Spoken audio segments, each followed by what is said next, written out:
Successful Minds with Patricia Baronowski-Schneider, the show that takes you around the world to share interviews with some of the most successful and relevant people on the planet. Hear their stories and get the most important business lessons they have learned on their road to success and get exclusive advice on how to implement their success into your life and business. Successful Minds with Patricia Baronowski-Schneider is brought to you by the Strategic Advisor Board and your host, Patricia Baronowski-Schneider. Okay, hello, and welcome back to Successful Minds. I'm your host, Patty Baronowski-Schneider, CEO of Pristine Advisors. Today, I'm joined by Donna Bloom of Wise Minds Hypnosis. Our topic today focuses on why worry and how to get out of the worry train. Now, before we jump in, a little bit about Donna Bloom. Donna's a board-certified hypnotist and certified life coach. She helps stressed out, overachievers, and self-proclaimed control freaks discover more peace of mind. She helps clients transform anxiety, break bad habits, deal with overwhelm, and above all, trust their intuition. Donna has a passion for authentically connecting people with their inner wisdom for peace, trust, and transformation. Through the wonders of hypnosis and mindfulness, she helps clients experience a profound sense of inner calm to unlock natural confidence. Clients learn to follow their own inner wisdom as a powerful resource state for healing and change. Working with Donna is a journey of self-discovery to create the best life. So thank you for joining us, Donna. Thank you so much for having me, Patty. Sure. Now, why don't you give us a quick rundown of what people can learn from Wise Mind Hypnosis? As a hypnotist, I help people utilize hypnosis. And one of my favorite definitions of hypnosis is that it's a resource state.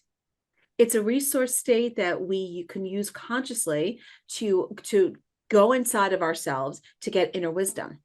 We go in a hypnotic state, which basically means focused concentration many times per day. We're in it when we're brushing our teeth and that great idea spurs, oh, that's how I should solve that. Or this is the idea for the next chapter. When we're in a car, we're in that trance-like state when we're like, oh, did I miss my exit? Right. Or did I pass that brick building every day that I see? Right. So I teach people how to use hypnosis on purpose to accomplish goals, to reach achievements, accomplishments, and really get themselves out of the worry train. Right. Interesting. Yes. Now, seeing how you're involved with the mental wellness world, do you have some success stories that you could share? Sure. I see as a hypnotist, our kind of motto is that we work with ordinary people with ordinary problems. That's just kind of the overview on how we work with people. So people reach out to me for stress, for overthinking, for not being motivated. I was working with this young woman in her early 30s. It's funny, her dad actually reached out to me first. And when I was talking to the dad, I thought she was a teen. And he's like, no, she's 31 years old. Wow. Came to me. It was so sad. She was depressed, wasn't getting out of bed, didn't feel appreciated in any areas of her life. This client, within 2 sessions, was rocking and rolling. Wow. She got insight into what was going on with her, but she also did what I asked her to do. She practiced self-hypnosis. She was willing to look at the emotions. She was willing to deal with the feelings that were driving the behavior and to start what we call taking inspired action steps to make the change. Right. I always think of her kind of as my like wonder star, my avatar, that she came to me so depressed. And then working together, she said, okay, these are the things that I want to do for me to help me feel better. And it was all through a light trance of hypnosis. Right. You know, it's funny. It's crazy because people, when they think of hypnosis, they just think, oh, you're going to have me quacking like a duck. And, you know, people don't realize it's not like that this isn't a circus, you know, and it's one of these things that you just never really think about. Like me, you know, I know you for years because I suffered from insomnia. And never once did doctors ever ask me what was the problem. It was just quick. They give you pills, give you pills, give you pills. And I had none of them worked. And I'm just drugged out trying to figure it out. And people couldn't believe that it just took 3 sessions with you. And I was sleeping like a baby. And you don't realize like what all goes through your mind. Like I remember in school, they taught us how your brain is like a file cabinet. Experiences and everything just gets tucked away. And you might not even realize what's going on. And, you know, not to throw my dirty laundry out there, but really, you know, I was a single mom of 2 kids, and it just turned out to be guilt that I had that was keeping me asleep. And just by having this casual, relax, talk about your feelings. And, you know, it was just 3 sessions. And I was like, wow, people don't believe me, but I'm like, I'm a living case study. I mean, this stuff works. Exactly. You know, I named the practice Wise Mind Hypnosis because it's not about my wise mind. It's about my clients and accessing that inner wisdom. Right. It's not like what you see in the media. As you know, we don't take over your brain, though, you know, clients actually want that. They say, I'm afraid I'm too strong-willed, but the more strong-willed, actually, the better. And I can't take over your brain, but I'm like the cruise director. Right. To get you to access inner wisdom and play the proverbial game of connect the dots. Right. And once That's once you can see what it is, it becomes life-changing. Right. Yeah, I'm a huge advocate, obviously. Now, can you give us 5 strategies to help people break the habit of worrying? Okay, so can we talk about worry a little bit about that? Yeah. Okay. So the question first is, why do people worry? Do you remember the answer to that one? It's genuinely to protect. Right. There's multiple levels of consciousness. We've got the conscious brain. So you and I right now, Patty, are using about 5 to 10% of our brain for this conversation. Okay. Below that is the subconscious. That's about 80%. You can think about that like the history, your hard drive of the computer. It remembers everything from the day you were born up until the present moment. Right. Now, your subconscious is cute and adorable, doesn't know how old it is. And it can react in ways that don't make sense. Right. That's the subconscious, and that's where hypnotists work. And then there's the unconscious. Your unconscious runs your body. Okay. You're hot, you're cold, breathing, heart rate, digestion, all that stuff. So we are working in the subconscious. Now, all levels of consciousness are designed to do one thing, and that's protect you. And that's basically keeping you alive. And it doesn't care about the quality of your life. So when people worry or play the game of what if, it's really a way to protect them. But the problem with the worry about things, it keeps us in a way trapped and stuck. People say, I'm stuck, there's a blockage, but the blockages are just really old thoughts. Right. So we want to first understand that worry is there to protect, but the issue is that worry has never solved a problem. That's true. We're both moms. So, we hear other moms say, well, I worry about my children. Well, has that ever helped? I know. Oh, we love our children. We want to be concerned. We want to, give a good environment for the children to thrive. And we could, teach them to be responsible people and, whatever, our value systems are. So worry hasn't solved anything. So worry is really, worrying about our children does not keep them in a bubble of love and light. Right. Dense energy. But we do it because we think that if we worry about this, that, and the other thing, it's going to keep us safe. Makes sense, though. Yeah. So, all right. So what else did I say? Okay. One of my next favorite thing that I do with clients is have them challenge their thoughts. Okay. Challenge it. Now, our emotions, think of it like the indicator map on your dashboard. It's the dashboard, and our emotions tell us, like the lights on the car. If the gas gauge is down to 0, it doesn't mean the car is bad. It means we need to get to the gas station. Right. So if we're feeling too much anxiety, anger, sadness, it's like an indicator light telling us we're off track. Right. So I tell people, question everything. Ask yourself, identify, what are you thinking?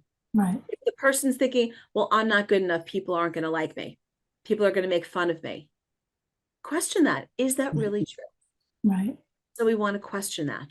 Is what I'm thinking true? And your body, the emotions, the feeling in your body, whether it's here or your tummy or your shakiness, will tell you when you're on track and in alignment with your higher self and your goals, or when you're off track. Right. So it's really a call back to action to maybe go back to gratitude.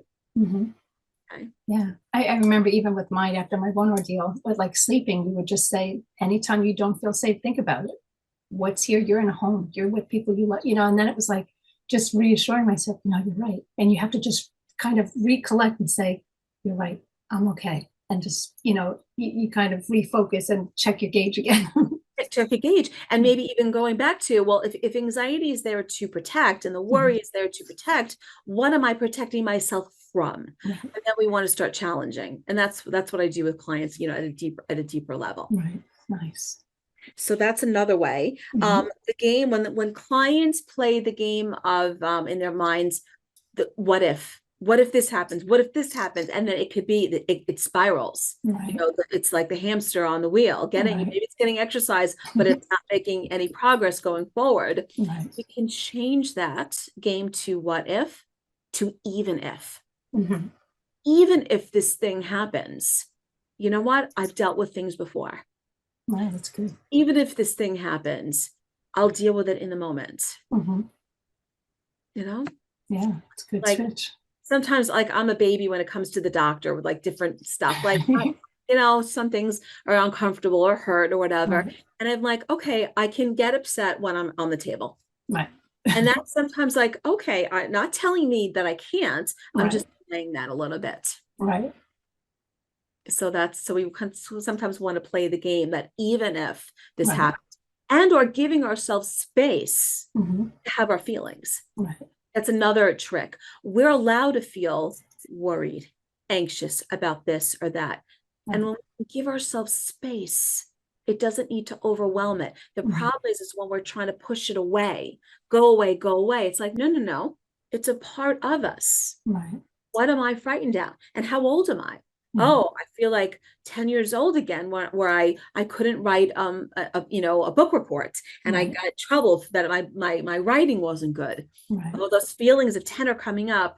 Okay, sweetheart, I know you struggled then, but you know what? We've got this now. Right. That's awesome. Yeah.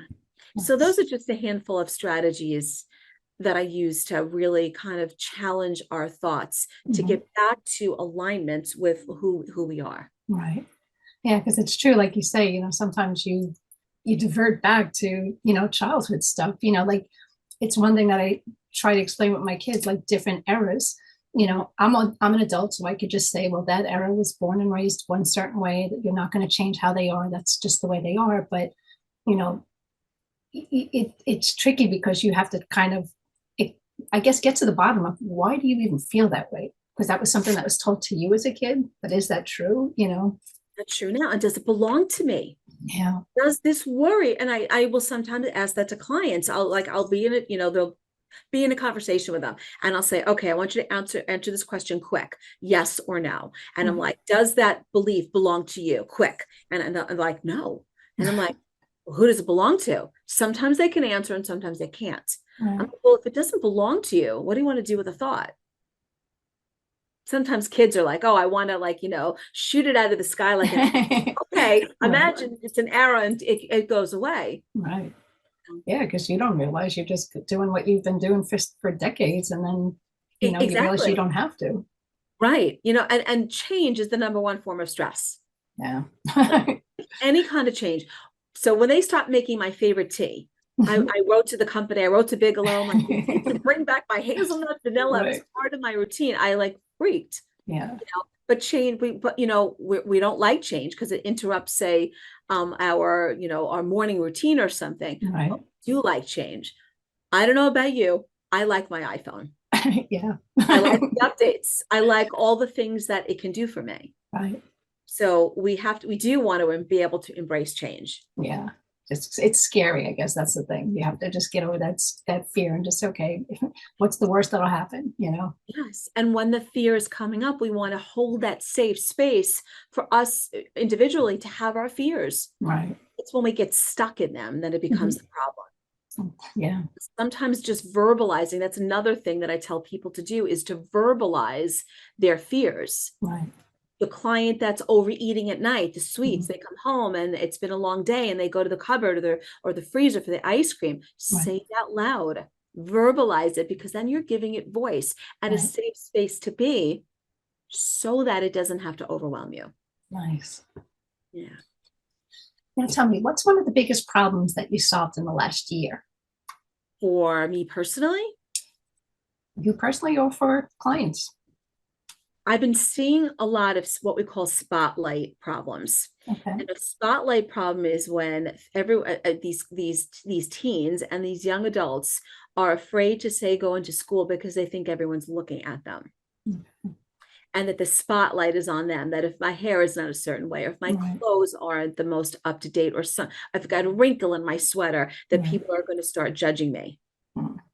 Yeah, so that's one of the big things that I've become aware of over the last year, I would say, Right. and really working on, to have people understand that we are all egotistical beings. Yeah. Every one of us is just thinking about ourselves Yeah. and not the other person. So when we can use hypnosis to divert and to go inside to figure out what's right with us Right. versus what's wrong with us, the good thing being a hypnotist is that I'm not part of the medical community. Right. They have to find what's wrong for a diagnosis Right. to give to bill for insurance. Mhm. There needs to be organization. I just have I'm the opposite. Let's find out, client, what's right with you. Right. That's Nice. my whole approach. And when we can find out about, what's right with us, Mhm. things get really good. Nice. Yeah. Now, what's one initiative on your whiteboard that wasn't there 30 days ago? Oh man, what is one thing on my whiteboard? It's definitely that's a tricky one, Patty. Ramping up the game plan. Okay. I have a new group starting in a couple of weeks, but over the last, I guess this month, it's really been like front and center on the whiteboard, because it's a way to get groups together, to come together, to manifest something fun. It's a fun platform. And I've been working on this for probably 1.5 to 2 years, but all of a sudden I've been feeling it in my heart that it's time. It's time to get more people to play and have this interactive experience in these safe groups. Right. That's what, with COVID, we were kind of separated. Yeah. Humans, we're meant to be together. Right. So it's a nice way to bring people together, and so that they can feel vulnerable in this safe group with my leadership. Right. Nice. Very nice. That's kind of front and center is the game plan. Nice. Now, if you can go back and give yourself one piece of advice, what would it be? Oh, that's easy. Trust your intuition. Yeah. Trust it more. And I always did, but also trust that you'll be guided along the path. Yeah. It's when we can quiet, and listen, I have to teach what I have to learn most. And I think a lot of therapists and meditators would understand that we teach what we most have to learn. Right. So when I follow the still small voice in, when I can get the voice of the ego, all those thoughts to quiet down, I've always been guided. Nice. Always.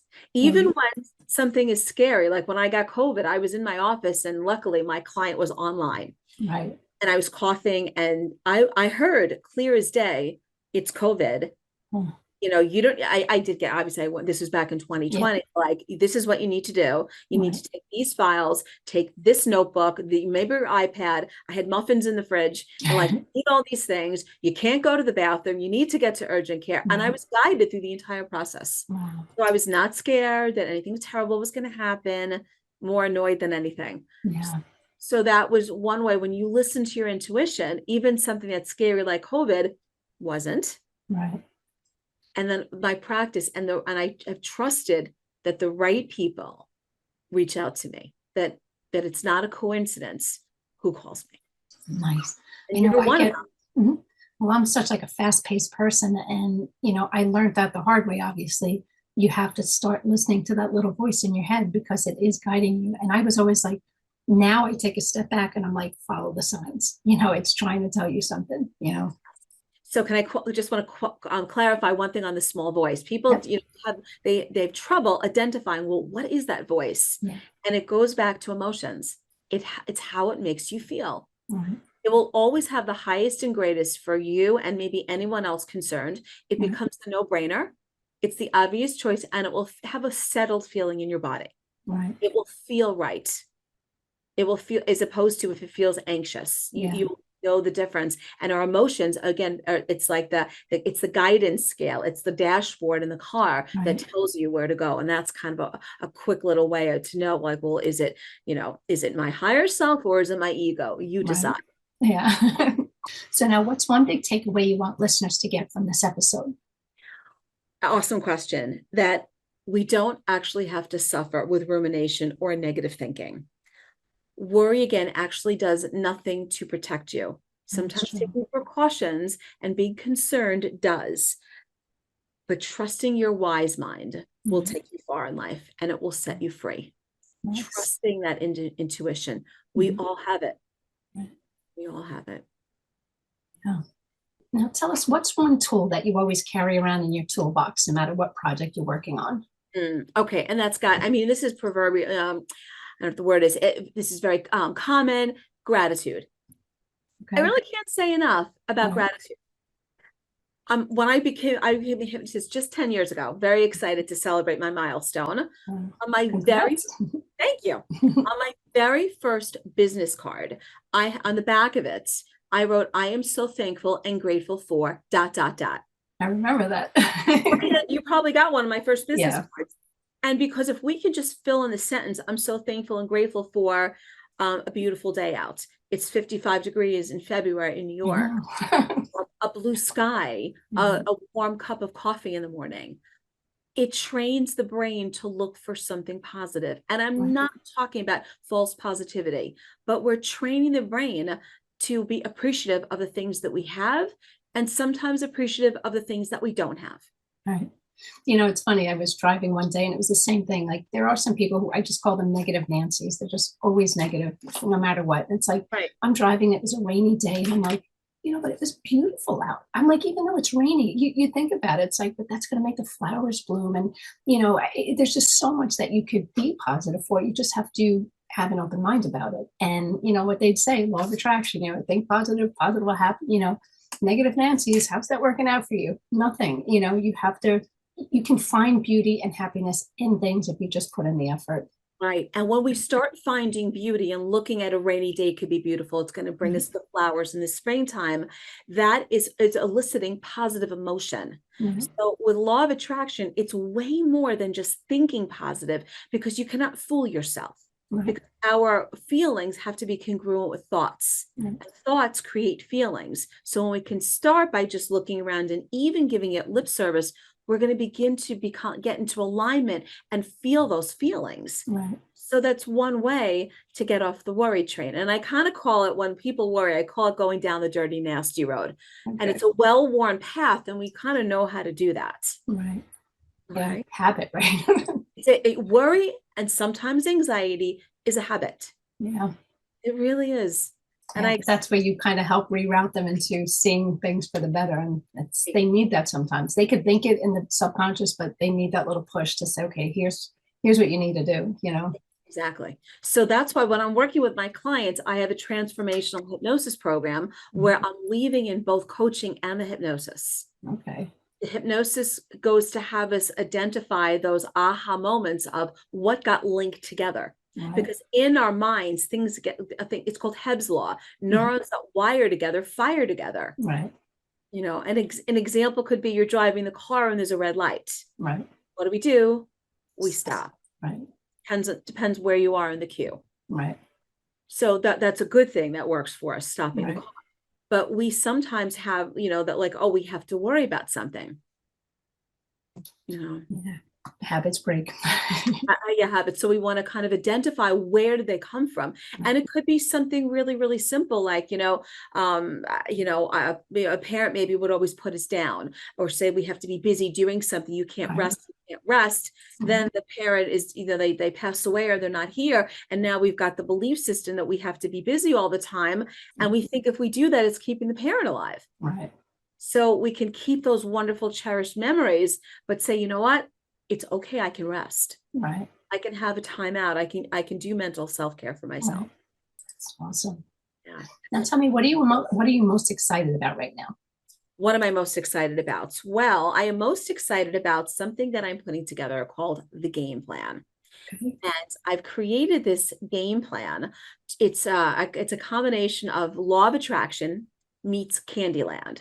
It's an interactive experience where I'm having people come together in these small groups. They want to manifest something in their life, a new career, a project, writing a book. They've got an idea for a gadget that they want to make, and they don't know, they're kind of stuck. Fears are coming up, limiting beliefs are coming up. So I'm using the platform of this game to help these these like small coaching groups get together. So it's like mini masterminds. Okay. So it's just a fun new project that I'm working on, and I'm looking for, new people to come and play and have the experience. That's awesome, because a lot of people think they know something, but like you say, having that group where you're kind of taking them by the hand saying, hey, look at this, like you have that aha moment, like, okay, yeah, this is actually doable. I could do this, and you're accountable now. Exactly. I was working with one of my groups, and someone was writing a curriculum for something in the school system, and she was getting a block on this thing. Plus, I think it was summertime or springtime, and she's like, I'm not motivated to do it, And everyone gets to set their own goals, how much time they want to work on their project. So we had to go into the feelings about it. And can I tell you, everyone else in the group related to it. So her question and her concern helped the others in the group. That's awesome. So so it really helps us to get inspired, take inspired action steps to get on this path. That's awesome. Like combination of like everything that I've done with clients. Right. Wow. Good. So it's called the game. It's called the game plan, and I'm really excited about my interactive experience. Nice. Yeah. Yep. Well, tell me, what has fundamentally changed about your work from when you started until now? Okay, so many things have. First of all, as someone in the mental wellness thing, we always have to be working on ourselves. We get into it because we have our own stuff to work on. Right. So in the beginning, I am a rule follower. That's just kind of part of me. Right. But I've been more curious about the teachings that I've learned, making it my own. And I'm teaching clients. I'm like, you got to question everything. Right. Here's something in a book, on the news, from friends. And sometimes you got to be like, really? So I've been using more of my intuition and having my own processes with clients. And when I'm in my own zone, I can help clients make the breakthroughs so much faster. Nice. Yeah, you can't just follow the leader. You have to, I'm a big person like that too, always questioning why, and just because it's written doesn't mean that works. And what might work for somebody might not work for you too. So you have to make it your own. Right. And then I have to work to who's in my chair. If I'm working with one type of a person, maybe I need a softer approach. Or if I'm working with this one, maybe they need a little bit, of a push, come on, like be a cheerleader for them. Right. So it kind of, it depends. So over, I've kind of like morphed into just being a much more confident hypnotist and trusting my intuition with who's in front of me at the time. Nice. Yeah, that's so it's my own confidence, and that exudes to the clients. Right. I'm going to post your contact info on the end, but if there's anything you want to tell people how they can get in touch with you or how they can connect with you. Sure. I see in-person clients here on Long Island in my office. I work in Bethpage. I have a beautiful, nice office for people to come and have their hypnosis sessions done. And the best way to reach out and to learn more about myself and the work that I do is to peruse my website, which is wisemindhypnosis.com. I have tons of videos that give a lot of information. And then from there, fill out the strategy request form, and we can do a free 20-minute strategy call. Nice. See if this is a match for you. Okay, great. Well, thanks again for being on the show. Again, that was Donna Bloom from Wise Mind Hypnosis. Thanks again for listening to Successful Minds with Patty B. Never miss an episode by subscribing to the channel here. I'll post it in the end, but you can also listen to it via podcast, Spotify, or wherever you listen to your podcast. So thank you again, Donna. Thank you for having me, Patty. My pleasure. Thank you for listening to Successful Minds with your host, Patricia Baronowski-Schneider. Please leave your feedback and visit strategicadvisorboard.com to get the latest and greatest business advisement on the planet. Follow us on social media for updates, and we'll see you on the next episode.